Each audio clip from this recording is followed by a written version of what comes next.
Hi guys! Nami na sa Pastil di Siopaw. Nami siya sa Zone 1 guys. A few moments later. Then guys, nag-order na mi ana guys. So niabot among order. Dali naman kayo siya guys.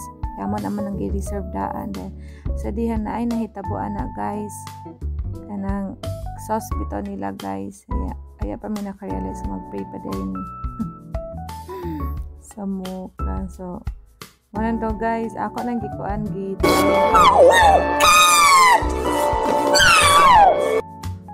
Ang sauce nila tanawa to ara. So mo na nahitabo guys.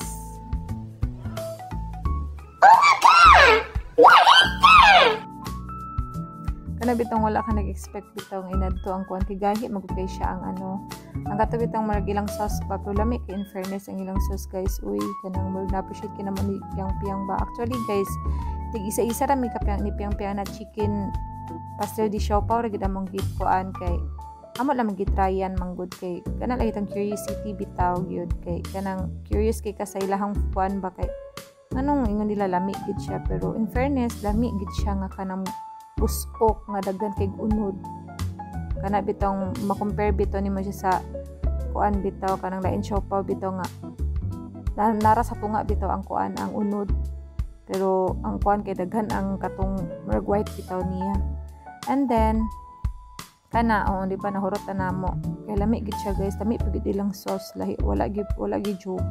So actually guys, ang kanang chicken nila pastel di siopaw guys is only kuan lang na siya 35 tapos tag 40 ang ilahang beef siopaw.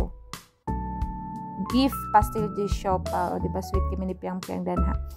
Actually guys, kami lagi pinaka nang grabe ka close kini piyang pero nana lang kanang kami lang yung magkasini about within basta sa mga foods bitaw ng istoryahan kay food is life pa kay ming duhat. So nagchika-check up pa mi ana ako lang nang gitabunan kayo si piyang saksira kaayo chika mi na mga hagardos versus sa kami sa bahay mo to guys.